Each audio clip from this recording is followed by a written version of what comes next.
Bismillah ar-Rahman ar-Rahim. Assalamu alaikum. May peace and blessings of God be upon all of you.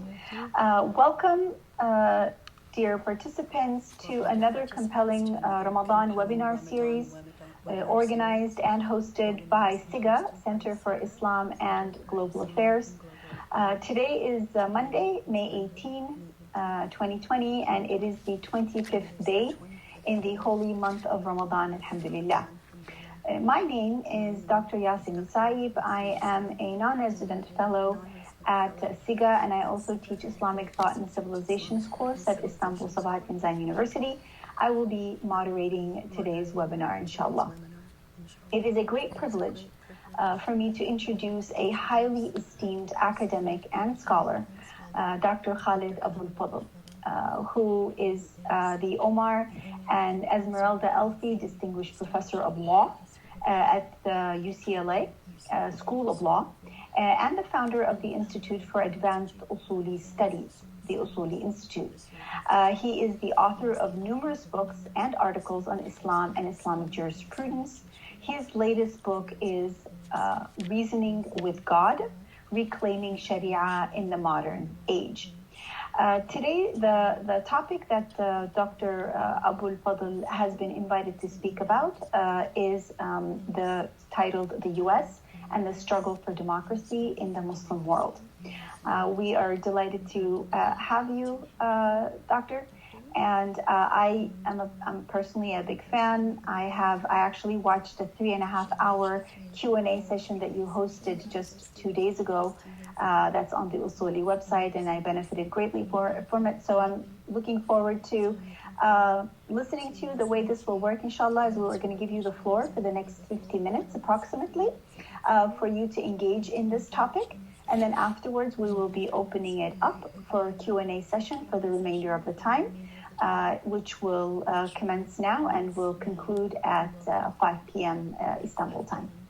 So without further ado, Dr. Khaled Abou Fadl, welcome to today's webinar. Thank you very much. Assalamu alaikum. Of course, I cannot see you, but I assume you're there. And Ramadan Mubarak, everyone.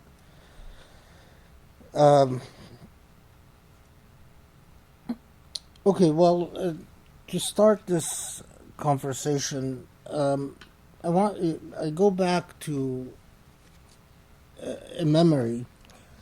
This was shortly after the coup in Egypt, and I was speaking at the University of Southern California, USC.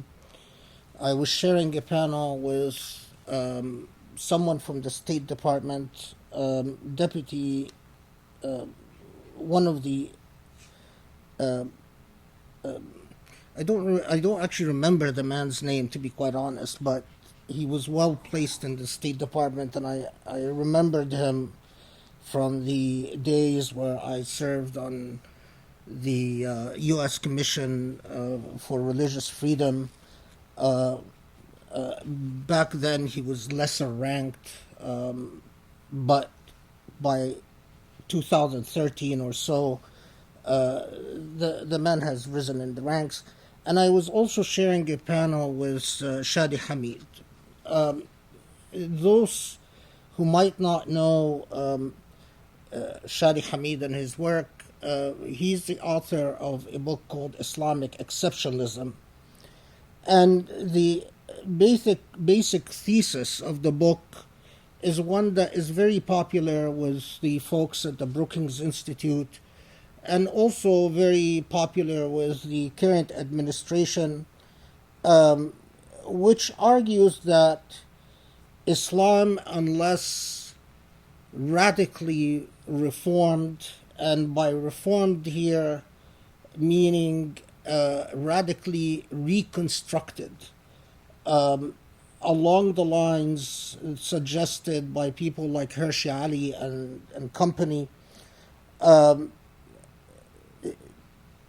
where numerous elements are taken out of the core of Islamic theology and Islamic ethics and morality, including rejection of the vast majority of the Sunnah and ideas like jihad and khilafah and so on and so forth.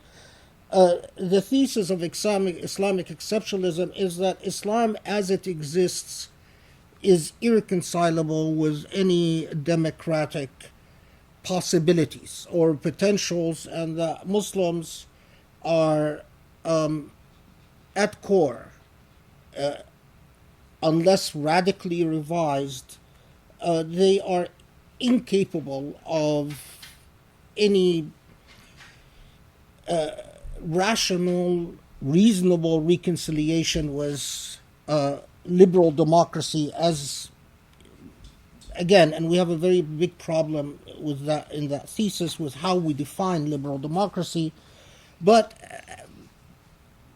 take it for now. Let's just assume that we all know what is meant by liberal democracy. Anyway, and at the time there was a rather intense, heated debate between myself and Shadi Hamid about the idea of Islamic exceptionalism, and particularly how the idea of Islamic exceptionalism is a self-fulfilling prophecy, that as long as you maintain that Muslims are incapable of democracy, that sets in motion a process by which you make sure that Muslims will never be able to achieve democracy in any serious momentum. Anyway, at the time, the fellow from the State Department, that fellow, I can't remember his name,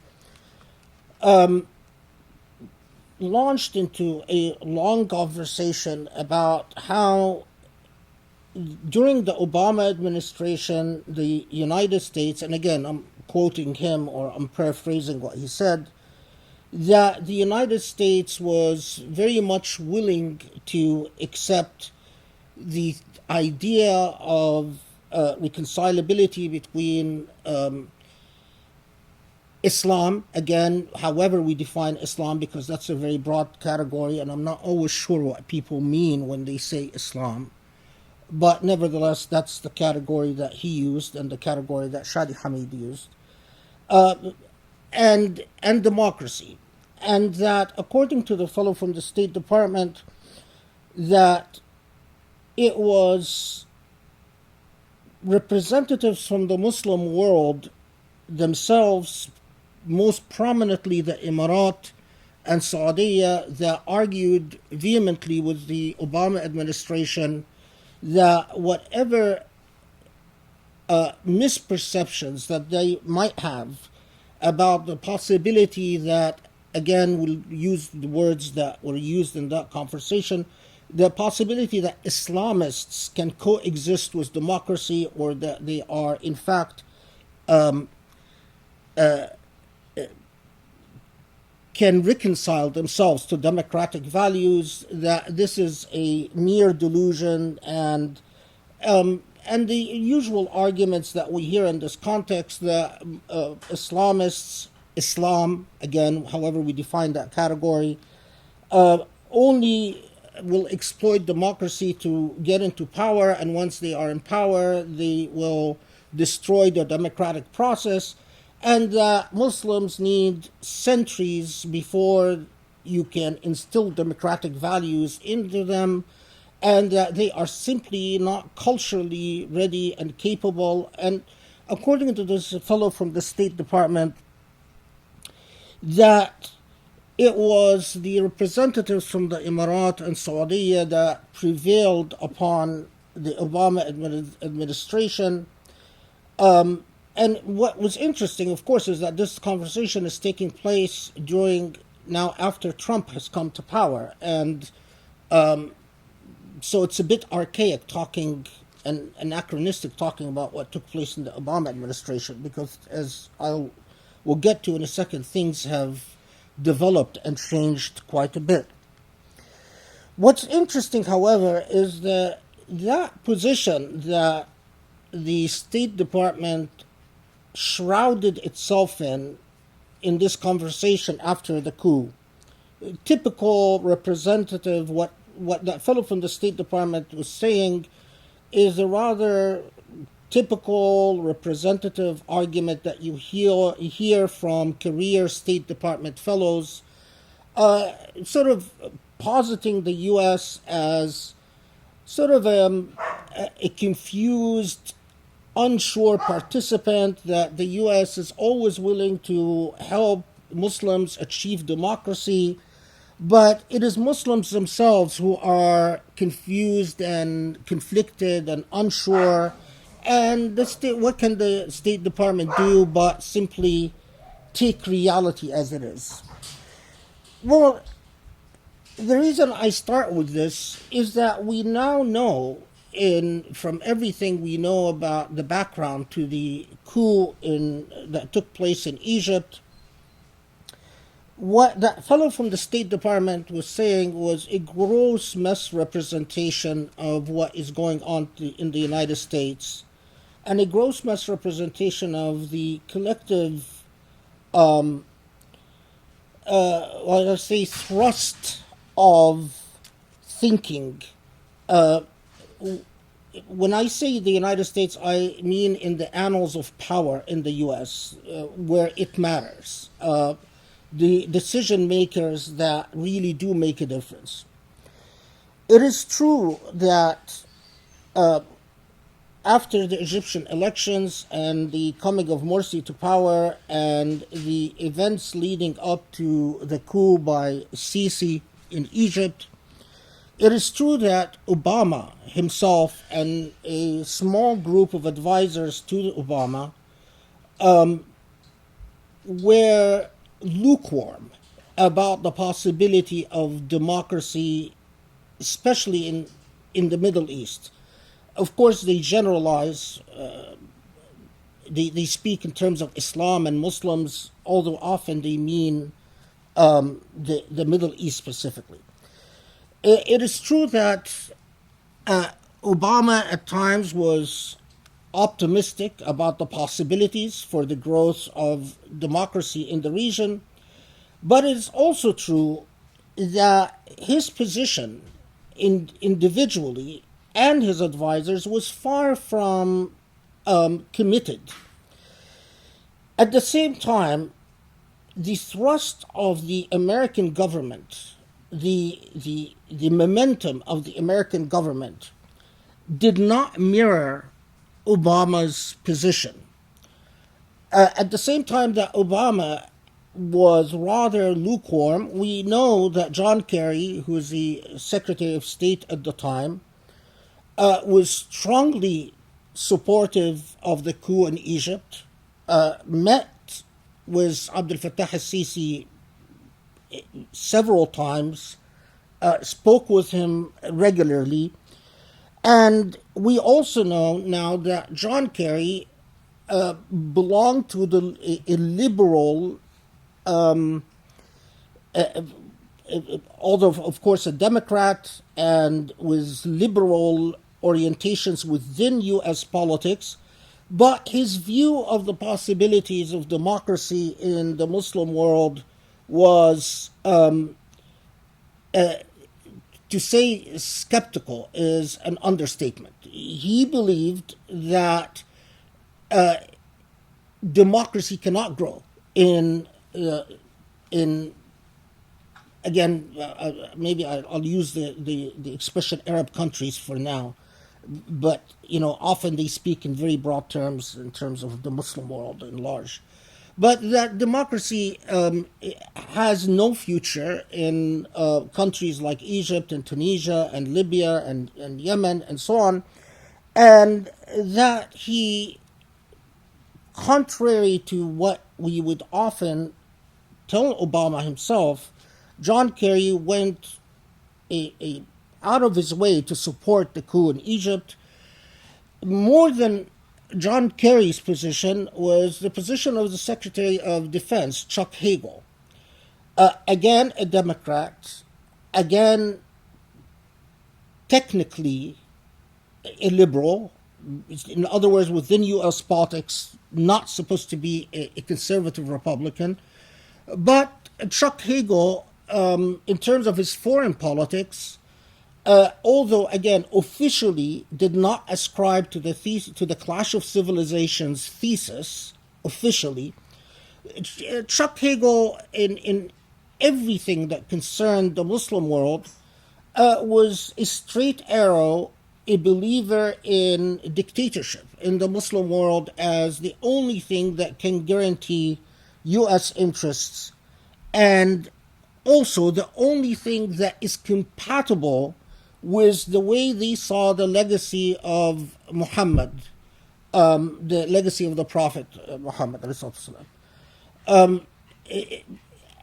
What is remarkable to me is that although officially people like Hershey Ali and Shadi Hamid are officially very influential with conservative Republicans, but it is undeniable that their ideological influence upon those who are card-carrying Democrats, even from the liberal wing, is simply undeniable. That even people like John Kerry would, go into long speeches about how he rejects any idea such as Clash of Civilizations.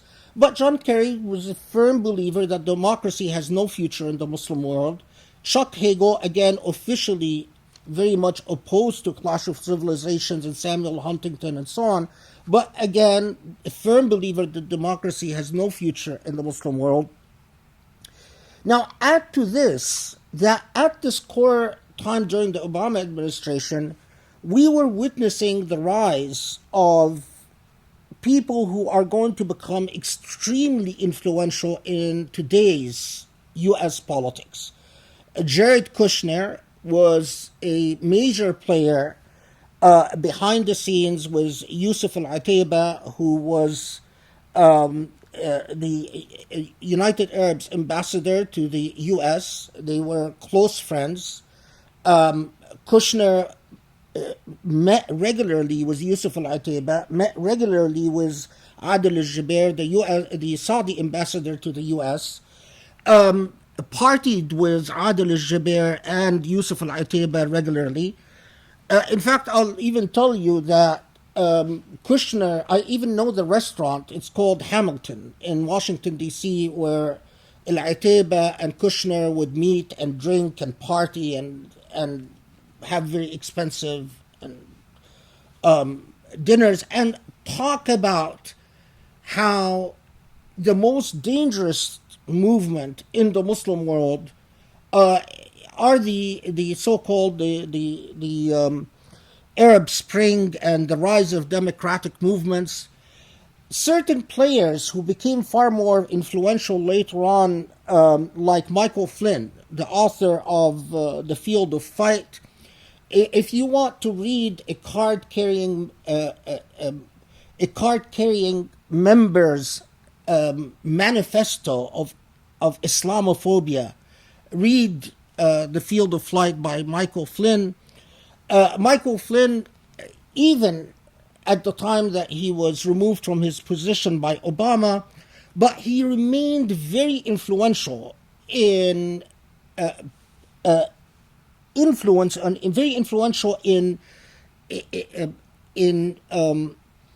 getting particularly people like Paul Rand, the Senator Paul Rand, to lobby the Obama administration to support the coup in Egypt and to not support the Arab Spring or the rise of democratic movements in the Middle East.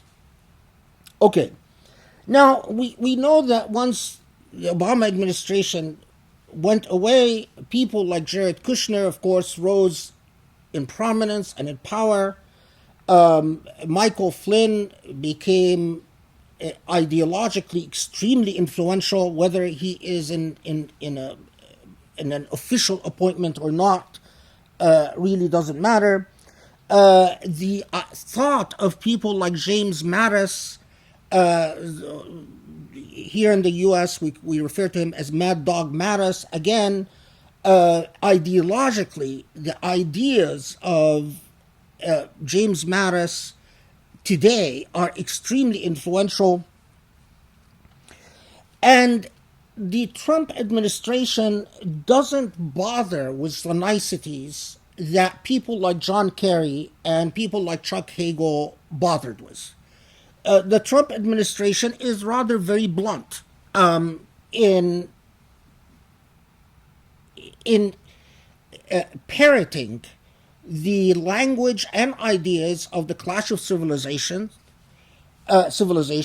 and in the upholding the broad thesis that the Muslim world is not ready for democracy, and that democracy uh, is something that is a product of a historical process that is exclusive to the West.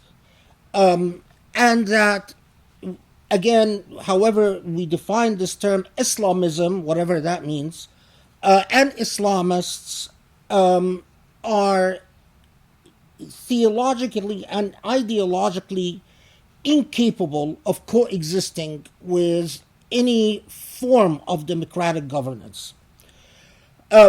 Now, of course, with the Trump administration, people like Shadi Hamid, who back in 2013 was not as influential as he is today, people like him and the ideas that he espoused in his book Islamic Exceptionalism.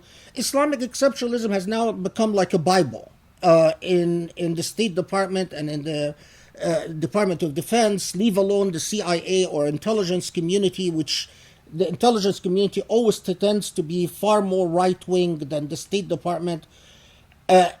Historically, the White House tended in the past would be as diplomatic as the State Department, and the less diplomatic would be the intelligence community and Department of Defense. Well, today that no longer holds. That's no longer true. The State Department is still relatively more diplomatic in its language, but in its career diplomats all parrot the idea that democracy is ill-planted and ill-rooted in the Muslim world, and that the future for democracy in the Muslim world is a contradiction and a paradox in itself. Those who are far less diplomatic, the irony is that the White House itself under Trump has become far less diplomatic in its language, and of course the Department of Defense and the intelligence community were never very diplomatic in the language that they use vis-a-vis the Muslim world. Now, but there's a further a very important development. How does the U.S. see the Muslim world? Well, under the Trump administration, in the current administration, the way the Muslim world is, other than the xenophobic language about how Muslims hate the West and how Muslims are a danger to the identity of Europe and to American identity as well, other than the xenophobic language, the Muslim world is seen simply as a platform for economic opportunities.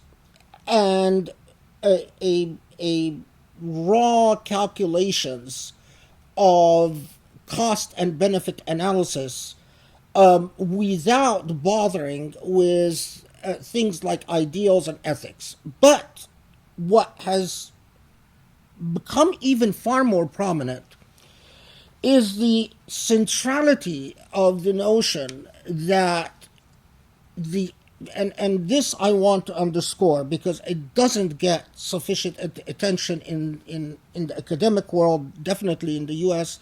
Of course, I don't know about Turkey, but the only democracy that must be allowed to exist in the immediate vicinity of the Arab world and the Muslim world at large is Israel.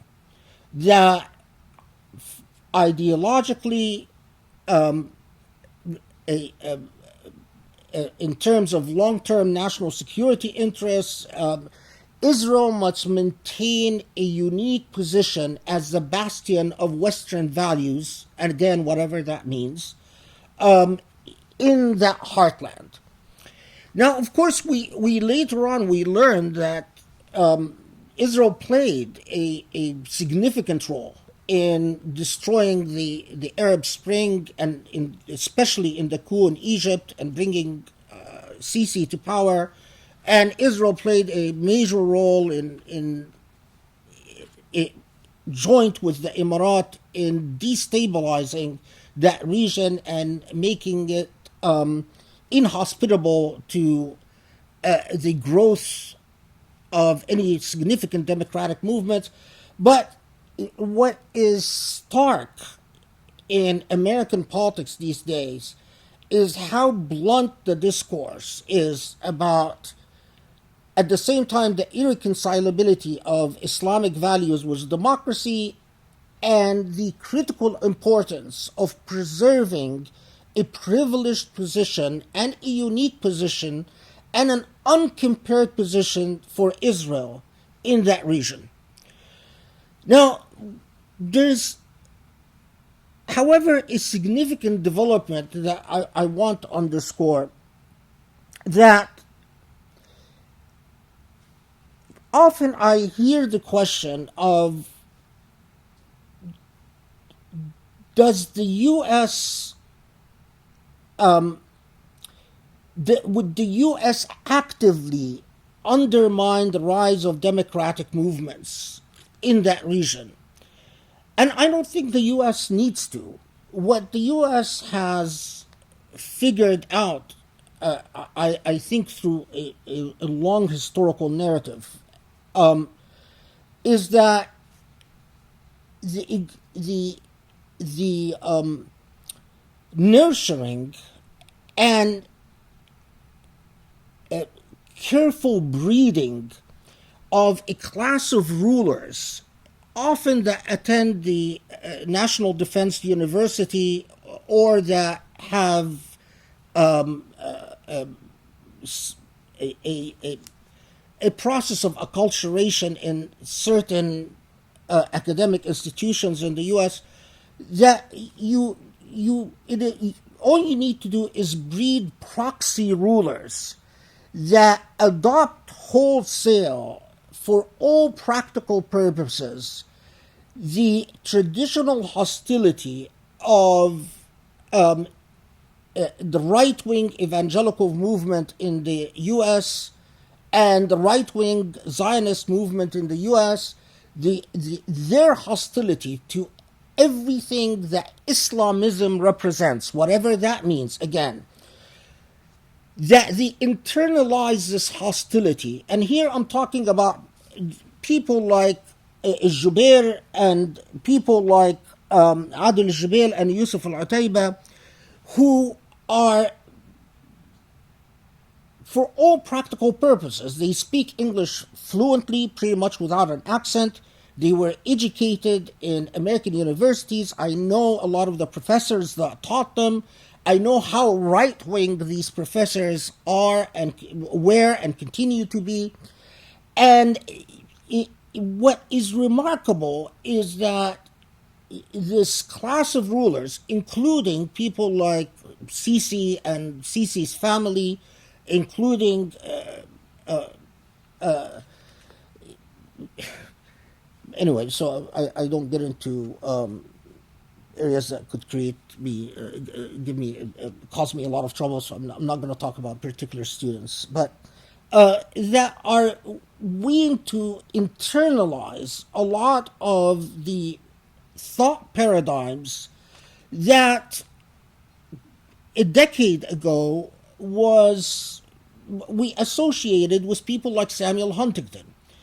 And of course, the way they adopt these thought paradigms, and the way thought paradigms that are practically indistinguishable from people like Michael Flynn or people like Paul Rand or even people like Jared Kushner is that the only type of Islam that they see as consistent not with democracy but with civilized values, again whatever that means, because the thing that drives you mad about the discourses of a lot of these people is how ambiguous and abstract the terms are, and you're not ever sure what they mean by anything. But anyway, that the only type of Islam that is consistent with civilized values is an Islam that is emptied of, from my perspective, all its ethical core, all its moral core. It's a secularized Islam to the extreme. It's an Islam of fasting and praying, but an Islam that doesn't concern itself with things like justice, not even social mercy, not even social compassion, beyond the zakah, but even the zakah, even the paying the zakah, is considered to be something that should be a governmental function, something collected by the government and dispersed by the government. And the government decides who gives the khutbahs at Jum'ah, the government decides who gets to speak for religion, the government decides. And of course, these are non-democratic governments. And at the same time, an intense hostility to Islamists that, from my perspective, is practically indistinguishable from the hostility that evangelical Christians have to Islamists, and that Zionists, or particularly right-wing Zionists, have to Islamists, however they define Islamists. Now, what is a particularly important development in this is that the way language has become co-opted and exploited in this entire dynamic. So we know that during the Arab Spring, there was a serious momentum for serious thinking from Islamic platforms about democracy or democratic values, and a serious attempt to work through the type of difficult questions that in the 60s and 70s many Muslim intellectuals did not dare to take on. So, for instance, if you read the writing of someone like Salman al-Auda, and the way that he wrestled with the theological implications of democracy, and also the thinking of many people who are now associated with the Ikhwan, with the Muslim Brotherhood, who are actually part of the Muslim Brotherhood, or even the thinking, even the conference that was hosted by Sheikh al-Azhar, the Sheikh of Azhar, I'm sure you know, before the coup, where he, under the auspices of Azhar at the time, secular leaders and Islamic leaders were brought together for a frank conversation at Azhar, and Azhar then issued a document about the major conclusion, and there was serious intellectual work that was going on in these type of platforms. All of this work has been largely aborted after the Trump administration came to power, and after the U.S. After the U.S.'s proxies, people like Mohammed bin Salman and like Mohammed bin Zayed, found an administration, an American administration, that would fully embrace the way that they saw the Muslim world, which is basically a world that can only be led by dictatorship and military power. So it is not a coincidence that with the rise of the Trump administration and what I call U.S. proxies, people like Mohammed bin Salman and Mohammed bin Zayed, proxies of Samuel Huntington type thinking, and the entire clash of civilizations. In many ways, people who have internalized the paradigms of Islamophobia till it has become second nature to them.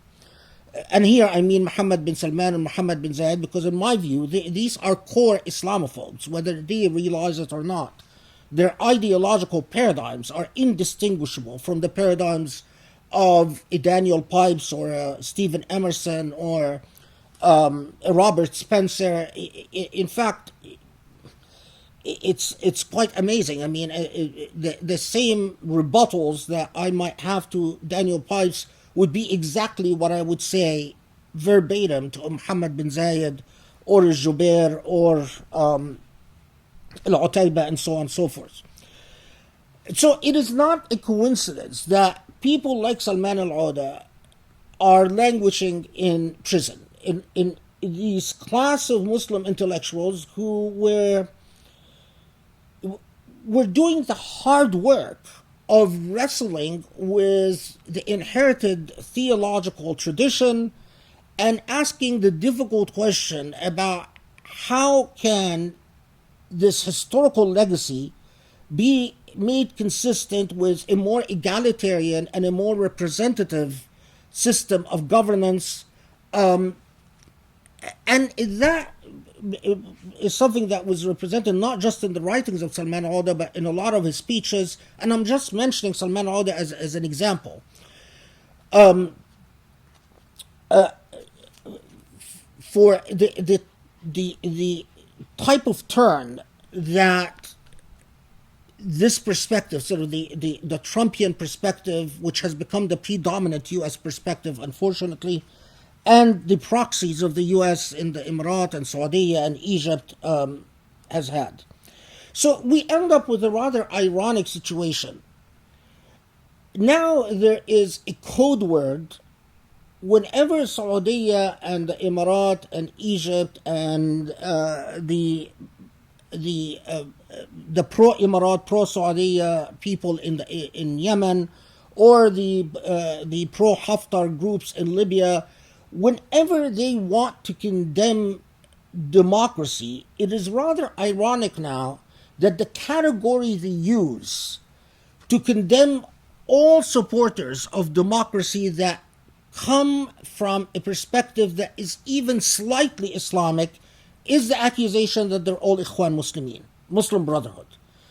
And so anyone basically who still believes in the possibility of reconciling Islam and democracy has become, in the discourse of the Emirat and Saudi and the pro-Emirat people like Kushner and pro-Saudi factions, have all become Ikhwan, Muslim Brotherhood. And it's rather ironic that Egypt and Saudi and the Emirat have been lobbying the U.S. ever since Trump has come to power to categorize organizations like in the U.S. like CARE, all Islamic organizations that are active in American politics, to label them all as Ikhwan, and therefore to designate the Muslim Brotherhood as a terrorist organization in itself, so that all types of national security laws can be enacted and the Patriot Act can be implemented, and so we end up with this bizarre world where that broad accusation of Muslim Brotherhood carries within its folds people who someone like me might not even consider Islamist at all, or people who a broad spectrum of Islamicized thinking from a broad array of perspective, but it's all rejected because they don't adopt a form of Islam of one of two alternatives that is not just current with Saudi and not just current with the United Arab Emirates, but is also current with the U.S. and American internal American politics these days. What type of Islam is good Islam? What type of Muslim is a good Muslim? Not a democratic Muslim necessarily, not someone who can live with democracy, but is a Muslim that the U.S. doesn't see as a danger and doesn't see as a threat to Western civilization and doesn't see as fundamentally irreconcilable with American values and more broadly Western values. Well, currently as it stands, the only people that we see fit that bill are either of the Madkhali Jami theological orientation, basically those who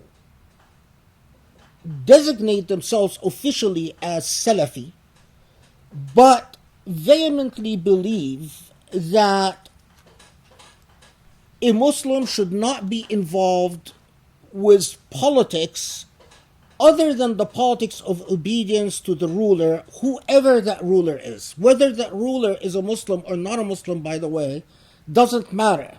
So the Madkhalis and Jamis in the United States and the ones who get invited to the White House and get invited to Congress and have access that someone like me can never dream of these days, or even people from CARE would not have, are those who, for all practical purposes, their theology sounds very Salafi. They're bearded. They often, insist on things like the misk, atr, what do you call that? Perfume. Some of them even will show up to meetings in Congress with a miswak in their pocket. They're rabidly patriarchal, very much against women's rights, don't like women very much, in my view. But the one thing the part that makes them very popular with the United Arab Emirates and Saudi and the Trump administration is that they believe that Allah decides who is the ruler and when, and the ruler that is owed obedience is the ruler that has the power of coercion and compulsion. And for them, that usually means whoever is good with the Saudi and whoever is good with the United States. I mean, it's interesting because in my conversations with them, I often ask them, well, would you consider the president of Russia to be owed the same type of duties of obedience that Trump is owed? And they're very lukewarm in responding to that. They're sure that Morsi was owed no obedience, that Hukumat al-Wafaq in Libya is owed no obedience. They're very sure that the government in Yemen is owed no obedience. They're very sure that all the Shia are kuffar. They're very sure that a woman's place is at her home. But they're absolutely confident that Trump is part of Allah's qadar, that it is Allah that chose to give mulk to Trump, as Allah chose to give mulk to Muhammad bin Salman and to Muhammad bin Zayed. And so their virtue is not in systematic and consistent thought. I mean, it is impossible to try to make things flow systematically in Madkhali and Jami Salafi thought. The second group of Muslims that I want to get to before I'm out of time completely is a certain type of Sufism, and I don't want to generalize as to all Sufi movements because it's really a particular type of Sufism that is particularly embraced by the United Arab Emirates and that has had access to the annals of power in the U.S. that is unparalleled. This is a Sufism that is represented by people like Bin Bayya, and here in the U.S. by the Zaytuna University, and what's his name? Hamza Yusuf, who again, although the Jami and Madkhali Salafis hate them and they consider these Sufis kuffar, and although those Sufis hate the Jami and Madkhali Salafis, but what they both agree on is absolute obedience to Sahib al-Shawka, to the ruler who has the power of coercion and compulsion. Now, again, people like Habib al-Jafri, who's also, why does Habib al-Jafri believe that Morsi wasn't owed obedience, but Sisi is owed absolute obedience? Why does Habib al-Jafri believe that the government in Yemen is not owed obedience, but you have to obey the emirs of Al-Majlis Al-Intiqali, the pro-Emirati group? Why does Hamza Yusuf on Bin Bayya believe that Shar'iyya, legitimacy, is represented by Trump, Mohammed bin Salman, and Mohammed bin Zayed? You don't get systematic, consistent answers. But what I worry about in all of this is that we've say very much along with the position of people like Michael Flynn and Jared Kushner, who believe in a clash of civilizations, who believe that Islamic culture is fundamentally inconsistent with Western culture, who believe that democracy is the baby of Western values and it's appropriate only for the West and Israel, but the entire Muslim world, even when the Muslim world pretends to be democratic, they're all lying and they're all conniving. And by the way, part of that discourse is their constant accusation to Muslims that all Muslims practice taqiyya.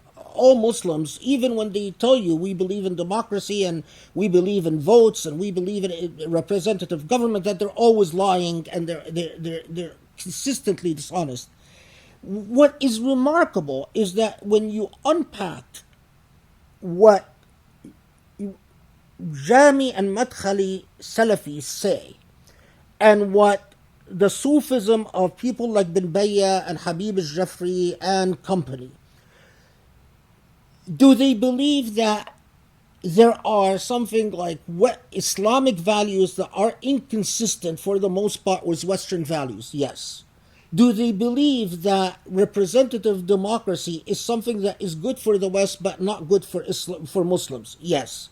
Do they believe that dictatorship and despotism is homegrown in Islamic culture, and in fact, do they interpret the seerah of the Prophet to de-emphasize the elements of shura and to emphasize a history of despotism within Islam? So whenever you try to tell them anything coming close to Abu Bakr followed shura or Umar followed shura or whatever, they will insist on the recasting of Islamic history as a consistently despotic history.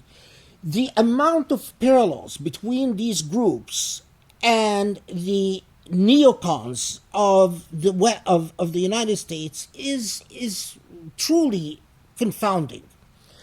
We'll stop in just 1 minute, and then look forward to the conversation. Where does this leave us? I go back to the idea of self-fulfilling prophecy.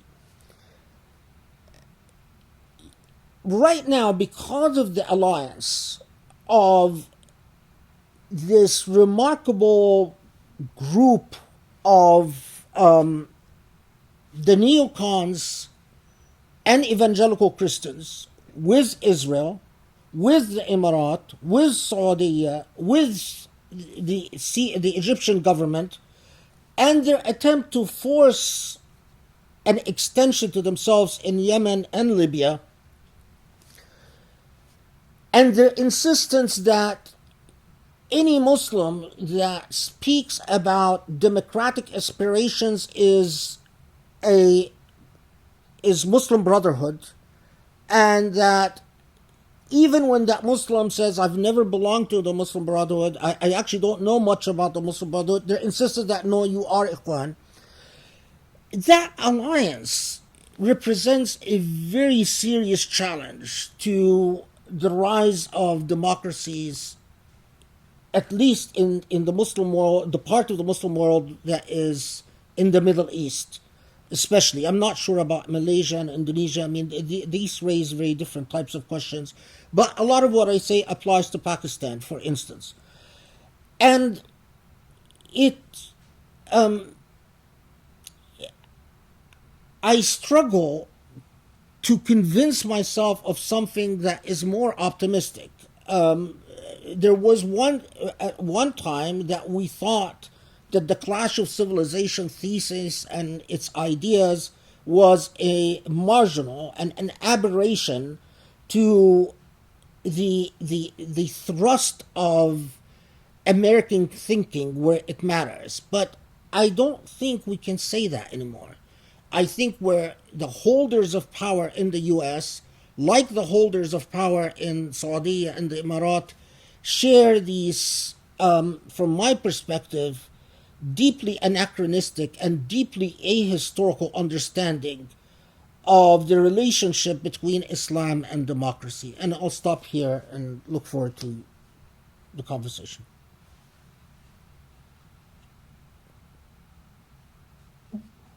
Jazakallah, Oh, Dr. this is Republican. Yeah, Yeah, thank you so much for that really insightful lecture. We have a whole number of questions that I'd like to propose. But yeah, you covered a lot of ground, and I hope that we can address all of the inquiries that are coming in. So I'll take the first question from a gentleman from Facebook. It says, thank you for the insightful lecture. My question is that, don't you think that the U.S. is more making political calculations in pragmatic terms rather than from liberal perspective? Even if they are liberal at home, outside the defining factor from them is interests rather than values. A good example is U.S. stance vis-a-vis Egypt coup and also regarding failed coup attempt in Turkey. What are your thoughts on that? You know, yes and no. If the U.S. will often be willing to sustain certain sacrifices to its national interests when it comes to countries like Israel or a country like Britain, it is without doubt that, I mean, there are certain issues where if you even attempt to have a frank and an objective conversation, a cost-benefit analysis about how much Israel is costing us on this issue or that issue, you will be shut down promptly, because especially in the Trump administration, there is this belief that Israel is practically like a 51st state. It is our baby. Israel serves us in ways that are beyond cost and benefit analysis, beyond national interests. And a lot of times when you push people to define, well, what benefits are you talking about? Why is it that we would support the moving the U.S. embassy to Jerusalem? Why is it that we support the annexation of the Golan? Why is it that we support the annexation of the West Bank, or we won't put our foot down? Why is it that we support this bizarre so-called peace plan that Kushner has is espousing, and so on. And there are many situations where we've done the same with certain countries, like Britain in particular. But overall, it is a matter of realism, realpolitik. We in the U.S. do follow the realist school of politics with the vast majority of nations in the world, but we have our ideological favorites. Does ideology matter? Absolutely.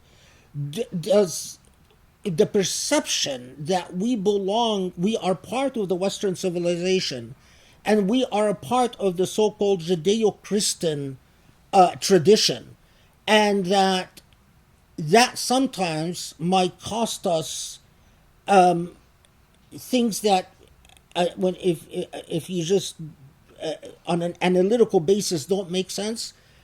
Yes, absolutely. And you could, I mean, we could talk about many historical examples. I think it is risky to ignore to ignore the role of ideology, and the role that especially that the neocons and the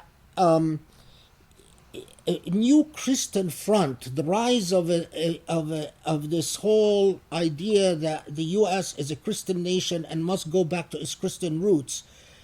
I think a lot of people don't realize the extent to which there are so many influential people in the U.S. that take these ideas very seriously, and the dreaming up, or the fervent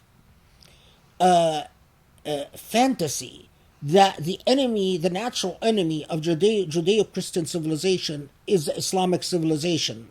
And a lot of times there's very forced interpretations of that. But, one final point before I'll let you ask other questions. I mean, when I read a lot of reports by the Rand Corporation or by the Brookings Institute, what's the name of the institute that I did work for in Afghanistan? Rand. Was it the Rand? Okay, yeah. So I was thinking of the Rand or the Brookings Institute. Do their reports that become very influential in DC circles, do they really make sense on a pure cost benefit analysis? I would beg to show you many examples where that they don't. And a lot of times the policy decisions can make sense if they understood from an ideological and a culturally biased perspective, but they don't, and not simply at a cost benefit type of analysis. Okay, thank you for that. Now, I'd like to ask a question, and following up with that. It's quite often that I have come across Muslims, blaming Muslims within the Muslim world, and it would really, it crosses countries and boundaries, to be honest, who parrot this notion, this class of civilizations notion. So we bought into this idea that Islam is, in fact, ideologically and theologically incompatible with democracy. What would you say to that? I'm really happy that you asked this question, because in my one of the most alarming things that I've noticed, especially since the failure of the Arab Spring, is the self-flagellating Muslims. I can't tell you the number of times that I hear Muslim intellectuals, Muslim students, including my own students in law school or in Islamic studies, who will say things like, "Oh, well, Muslims, the only thing that Muslims have ever known, the only thing that is embedded in their tradition and in their culture is dictatorship and authoritarianism and despotism, and this is the way we are, and so on and so forth. This is very much like patriarchy and sexism. All all history is patriarchal. Until the modern age, the overwhelming thrust of history has been despotic and authoritarian. If you want to understand the historical process, you have to understand it within its historical terms. You can't project our modern epistemologies about the role of civil society and civic virtues and representative government and limit and accountability and transparency and limitations on government. You can't superimpose that upon, in an anachronistic way, upon a past and then see Muslims as uniquely despotic or uniquely dictatorial. Because if we compare Muslims within their historical context, there's nothing really unique. They've known dictatorship and less dictatorship at other times, but so has the entire world. And we don't, as historians, as Muslim historians, we actually don't pay attention to movements that negotiated despotism or that attempted to mitigate and modify despotism in very nuanced historical ways. But that self-flagellation, unfortunately, has become very widespread, and especially after, it now has become, and I'll tell you that even among academics and Muslim academics if you are a Muslim intellectual and you want to talk about Islam and democracy in less than negative terms. In other words, you see grounds for overlap and reconciliation and compromise and mutual growth, etc., etc. You have very few friends. You risk being called Ikhwan, which in academic circles is pretty deadly. You risk being called Muslim Brotherhood by the Islamophobes, by the evangelicals, and by all the people that the Emirat and Saudi fund, which, by the way, is quite considerable. You risk being called naive. You risk being called an Islamist. And so what you find is that it is a lot of academics are just silent on the topic, and those who do speak are the ones who are self-flagellating. Yeah. So, just as a quick follow-up to that question before I turn the questions to the audience, when you say self-flagellating, why are there so many self-flagellating Muslims? Why is it that we reference history as opposed to theology to make the case that democracy is in fact compatible with the Islamic theology? Why is it so difficult for us to make that argument? I think I think one, because we are, for most of us, are the sons and daughters of colonial periods, of colonization. And look at what happened to people like Khaled Tunisi, or even someone like Kawakibi in Egypt, who considered despotism a sin and considered despotism a form of shirk. It is truly, a lot can be understood when you think of the fact that Muslim theologians who carried the torch of democracy in the colonial era were persecuted, and in the nationalistic era, the era of pan-Arabism and staunch nationalisms, were again persecuted, and then in the post-Arab Spring era are once again persecuted.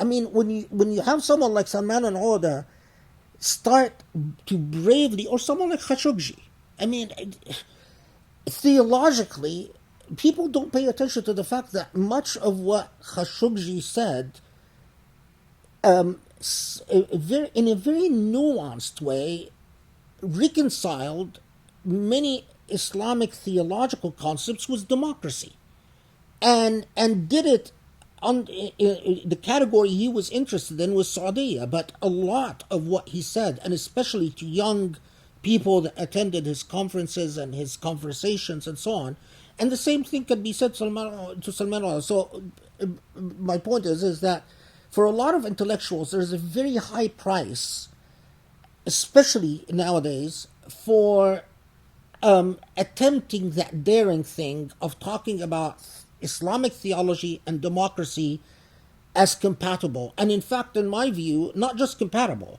but I think democracy is the only system of modern governance that could be consistent with Islamic theology. That every other is not consistent with Islamic theology. The other thing is that self-flagellation is a product of a broken people, and we are a broken people. We are, since the hubris of the nationalistic era of the staunch nationalisms in the 50s and 60s, and the anti-colonial movement, the 1967 disaster, the loss of Palestine, the 1967 war, the repeated wars between India and Pakistan, and how they did not go well for Pakistan, and the fate of Pakistan, and the type of social turmoil that we see in Pakistan, the fate of countries like Afghanistan, the occupation of Iraq, it defeated people engaged in the behavior of. They remind me very much of when I work with traumatized children. The thing that you notice about traumatized children is they blame themselves, they hate themselves, and they hurt themselves. They cut themselves. And I can't tell you, so many times I look at these children and say, you know what? You are just a microcosm for all of us. Because that's what we are. We beat ourselves because we feel defeated. And and that's a natural reaction, but it's something that we must confront to go beyond. It's something that we have to be honest about and speak about frankly, so we can get beyond it. Absolutely. That's so true. So, Dr. Abou Fadl, I'm going to ask two questions at the same time in the interest of time, if you don't mind. Okay.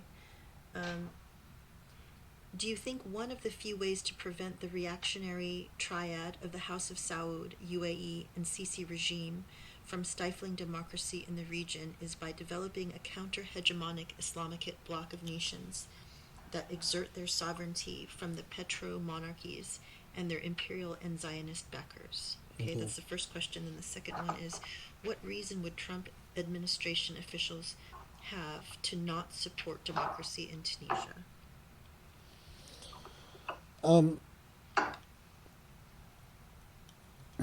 Okay, so the first question, yes, I think what I actually saw the conference that Mahathir called for, the conference that was held in I think it was held in Malaysia, if I remember correctly. The one that Saudi Arabia refused to attend and threatened Pakistan so that they don't attend. Egypt, of course, didn't attend, but I believe Turkey attended, and so do you know which conference I'm talking about? I hope people still remember it. I saw that as a positive development. I really do think, but of course, I mean, you can't fail to notice the extent to which Saudi Arabia went beyond cost benefit analysis to threaten a country like Pakistan, so that and to try to undermine this conference, because of course they don't want any type of Islamic to develop beyond Rabitat al-Alam al-Islami, which they control and which they've completely emptied of any meaning or any moral power whatsoever. But I don't, I mean, I don't see any possibilities that could go through this triad of the United Arab Emirates, Saudi, and Egypt. In other words, whatever counterbalance, it must go around them. I hope that it would have Turkey as its center of gravity for many different reasons. Especially in the Sunni world, I think Turkey is just uniquely positioned to play that leadership role. Anyway, but yes, I don't think we can surrender to simply give up and surrender to the already overwhelming oppressive power that these three countries are leveraging. And especially, I mean, so an academic like myself, a Muslim academic, feels it in the United States, because I know the type of pressure they exert on my fellow Muslim academics. So much so that it's very rare to find a Muslim academic in the U.S. who will dare say anything against the United Arab Emirates, Saudi, or Egypt is sort of added to the. Okay, now the second question, can you remind me? I'll go ahead and read it. It's and then she can Grace can repeat it. What reason would Trump admin officials have to not support democracy in Tunisia? Yeah, I mean that's a good question. I mean, right now, what you keep hearing again, the same. By the way, the United Arab Emirates diplomacy is very active in the U.S. to try to constantly lobby within Congress, especially among senators, that Tunisia poses the threat of an Islamist victory, and that unless Tunisia is overwhelmingly controlled, whatever again that means, because they propose different things at different times, that somehow Tunisia will pose a greater threat than that posed by Hukumat al-Wafaq, the Wafaq government in Libya, which to me is just, it blows my mind, to be quite honest with you. I mean, the extent to which, but they found in the Trump administration more than willing listeners. I mean, and that's the part, if you're just going by cost-benefit analysis, the U.S. would want stability to set in a country like Tunisia, would worry about what type of business it can do with Tunisia, would not to try to undermine the political processes in Tunisia and oust Nahda party and from Tunisia. But in reality, the attitude of so many diplomats during this current administration, including in the State Department, and the extent to which they'll tell you things like, oh yes, the Emirate is raising legitimate concerns, legitimate worries about the Tunisia could become the back door for the rise of Islamists and the rise of the Ikhwan movement. And then you tell them things like Ghannouchi is not Ikhwan. That's not, and his party that's not Ikhwan. They're not Ikhwan. I find it very hard that they actually don't know that, but they insist on voicing these types of alarmist scenarios. So again, I underscore that if we were going but simple, realpolitik and pure cost-benefit analysis, the U.S. wouldn't want democracy to fail in Tunisia. But yeah. Yeah, it seems to me that the Ikhwan is sort of like a blanketed. Anytime you want to conjure up a collective enemy, you just throw the Ikhwan label on there. Absolutely. I mean, the irony is, a lot of human rights activists that approach human rights from, who say things like human rights, Islam has to be a vehicle for the fulfillment of people's dignity and human rights. Then you hear from the folks in Zaytuna, or leave alone the various centers that belong to the Jamis and Madkhalis, they're Ikhwan. Well, I can tell you that a lot of these people who work in the human rights field, I mean, other than calling themselves Muslims, many of them have not even met a single person that was ever a member of the Ikhwan. I mean, they actually don't know what the Ikhwan is all about. But yet, that's the accusation that is thrown around all the time. All right. Okay. So the next question is, it says here, Shadi Hamid's argument is that democracy can exist without liberalism, and currently there are many illiberal democracies such as in India and Israel. How do U.S. policymakers not see that hypocrisy regarding Muslim world and accepting their illiberal democracies? You know, this is the part where you really feel like you've entered into a Kafkaesque world, because I can tell you that you want to make sure that a senator will promptly terminate a meeting with you, dare to say anything about how incomplete Israeli democracy is, or that Israel is not a real democracy at all. I mean, for one, it has, leave alone its violation of international law in Geneva. And so I've never heard any even attempt to even attempt an argument that would, in the case of Israel, that would deal with these inconsistencies.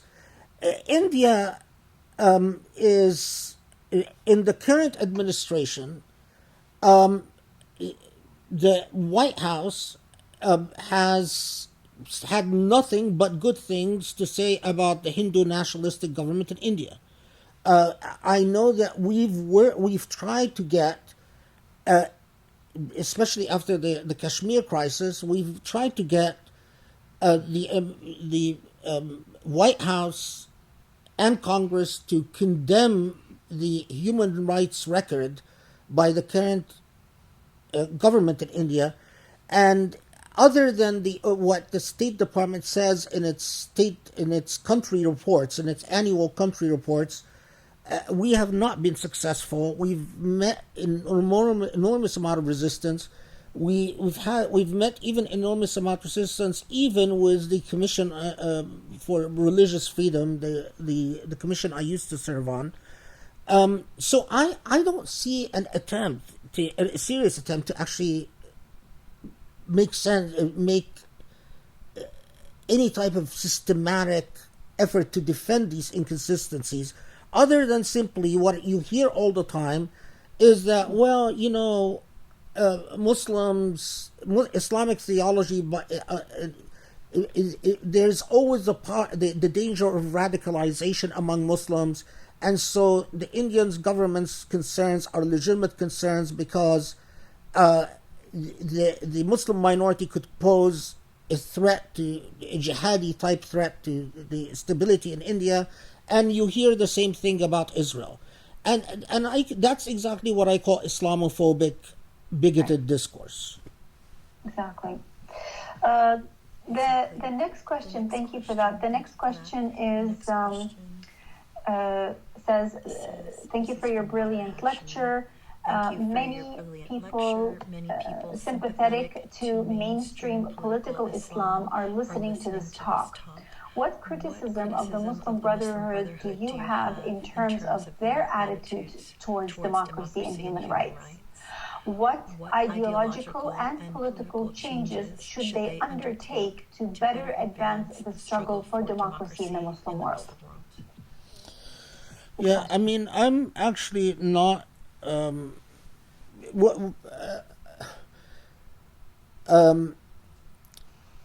don't feel well equipped to really respond to this question because I actually don't know much about the current Muslim Brotherhood movement as it exists now, especially post Egyptian coup. And whatever applied to the Ikhwan during the Mubarak era, and I'm talking about the Ikhwan of Egypt especially, and whatever one could have said about the Ikhwan during the Mubarak era and during the Morsi period, things are so dramatically different. But I have to say this. My attitude towards this organization is the same attitude that I have towards people who are thrown in prison and persecuted. It's very difficult to blame a victim for... They are victims of systematic human rights abuses. If they didn't find an asylum in a country like Turkey and a few other countries in the world, thousands of the people who now are safe would promptly perish. I mean, they're not even safe in a country that used to be safe for them, like Kuwait. Kuwait has, when I was growing up many years ago in a country like Kuwait, there were Ikhwan that have escaped Egypt and lived in Kuwait in large numbers. Now Kuwait is not safe. I guess Qatar would be the other safe place for them. So, in other words, it's very difficult to expect systematic thought that would come out of a persecuted organization. I have noticed from various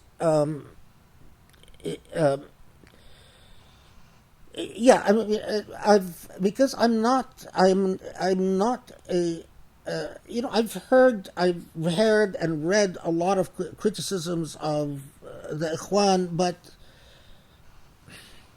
I mean, other than saying that I don't belong to an organization like the Ikhwan because I cherish my ability to think autonomously and freely and to have no boundaries and to admit of no superior that I answer to, but that's the nature of an academic, and I'm not a haraki, I'm not an activist. So I mean, I'll leave it at that.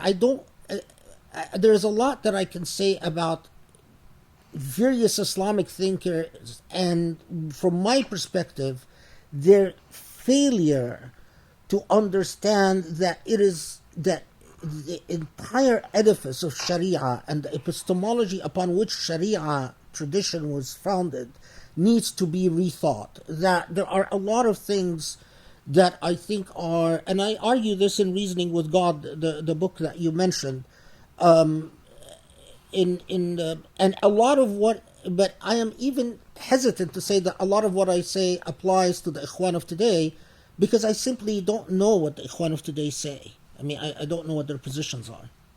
I don't even know what their positions are, for instance, on something like talaq outside of court, or the inheritance shares of a woman as opposed to man. I don't even know if they have unified positions on these types of issues. Yeah. So let's leave it at Okay. that. Thank you. Thank you. There are so many questions. I'm having a difficult time picking because in the interest of time, it's already 5 o'clock, but since we started about 10 minutes late, we can end at 5:10. So hopefully we'll have time for 3 more questions. One of the questions is, you mentioned the Madkhali and Al-Jami'i groups. Can you please elaborate, or thoughts, can you please elaborate more regarding these 2 groups of thoughts? In regard to these 2 groups. I actually had not really heard of them before either. Never heard of them before either. Well, Madkhali and Salafi, Madkhali and Jami Salafi groups, the reason they're called Madkhali and Jami is they're named after the theological grandfathers of this movement, but they're quite odd. They are Salafi in the sense, like very much their law and their theology sounds exactly like the theology of traditional Wahhabism. They hate the Shia, they hate Sufis, they abhor reason. They don't believe in anything such as reform, modernity, democracy, human rights. They pride themselves of being Ahl al-Hadith. They claim that they are literal proponents of the Quran and Sunnah, which they read quite literally. So they in every regard, they are classic Wahhabis, classic Wahhabi Islam, except for one critical issue. They believe that whoever is in power, they are in power because it is Allah's will that put them in power. And if you disobey or rebel against those in power, then you are rebelling against Allah's will. Now, the contradiction comes where? Is that they were not opposed to the overthrow of Morsi. So if you're really going to hold on to this, so if you really believe that, so why isn't Morsi being in power Allah's will? But they believe rebelling against Sisi or disobeying Sisi or failing to support Sisi would be a grave sin. Same thing with Muhammad bin Salman. And a good example of Jami and Madkhali Salafism is that Saudi cleric who got up and said, if the ruler goes on public TV and fornicates every day for half an hour on public TV, you still have to obey them. And they are very fond of citing hadith attributed to the Prophet that you owe the ruler obedience even if the ruler flogs you and beats you. Whenever you talk to them, that's a hadith they always cite. The contradiction comes in that they tell you that. I'll give you a very concrete example. With Jami and Madkhali Salafis, they heard me say things that were very critical of Trump. Their reaction was, brother, this is haram. Trump is there because it's Allah's will he's there. Well, how about the Muslim ban? Listen, he's the ruler. Allah willed that he be the ruler. So you can't even condemn the Muslim ban that was instituted by Trump because that goes against Allah's will. That's their thinking. And Madkhali and Jami Salafis are the ones that support Haftar in Libya. They're the ones who are fighting with Haftar against Hukumat al-Wafaq. They support the anti-Hadi the factions in Yemen. They are very pro-Sisi and they're very pro-Muhammad bin Salman and very pro-Muhammad bin Zayed. And the irony is when you tell them, well, how about the ruler saying that we have to forget about Jerusalem and be friends with Israel and basically embrace Israel as our brethren and say the hell with Palestinians. Jami and Madkhali Salafis say if the ruler says it should be so, then you have to obey. If the ruler tells you forget Palestinians, Palestinians are your enemy and Israelis are your friends, you have to obey. So, as bizarre as it sounds, I am I am deadly serious. They're very well funded by Saudi. So Saudi no longer funds Wahhabi Salafis. They have to be Wahhabi, Salafi, Jami, or Madkhali. Now, the Emirat funds the Sufi parallel to this. The Sufis don't like the Madkhali, Jami, Salafis. This is the Sufism of Bin Bayya and Habib al-Jafri and so on. The Emirat pours money on them in the U.S. and in the West. Again, that particular orientation of Sufism believes in blind obedience to those in power. But again, when you tell them, well, is the overthrow of Morsi, was that haram? Say no, it wasn't haram, because Morsi was never really in power. He never really. لم يمكنه Allah is the phrase they always say. Allah never allowed him to establish himself as a real ruler, while Sisi is the real ruler. I mean, I can't make sense of what is nonsensical. But, I mean, if you don't believe me, look up their literature. No, Yeah. I definitely believe you, Doctor. I'll leave with one last question. Unfortunately, I can't attend all the other questions, even though they're all very, very good. It says, what would it take to have democracy in the Middle East with all the challenges we have from the counter-revolutionary forces? What do we need? A revolution, civil war? Please give a practical example of what we as ordinary citizens can do. And we'll leave with that question. And we'll leave with that question. Okay, well,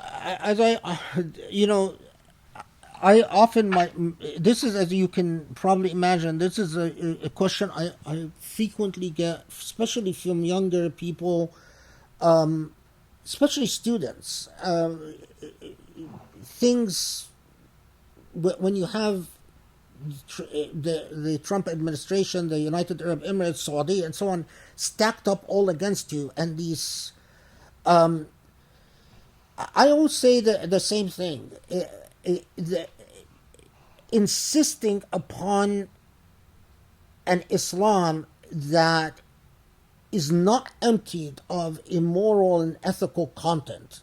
In other words, insisting on Islam that respects human dignity, that considers human rights at the core of Islamic theology, insisting on bearing witness to what is right. For instance, every time one of us says, no, we will not forget Jerusalem, no, we will not let the Israelis just annex Jerusalem, take the Aqsa Mosque, they're doing something. But more pragmatically and concretely, I don't think history has come to an end. I mean, who would have predicted something like the current pandemic?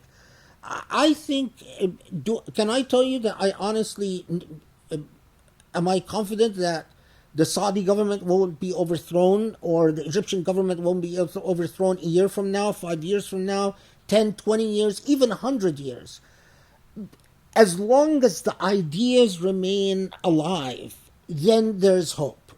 At the point that I would become truly distressed is that if these governments manage to truly erase the liberating theology of Islam and the theology of Islam that cares about human dignity from the memory of our younger generations. Every time one of us writes an article, writes a book, goes out in a demonstration, and reaffirms and bears witness to what morally matters and what ethically matters, we're actually being a pain in the neck of these people, because they hate it every time they realize that we haven't disappeared, that there are still these voices.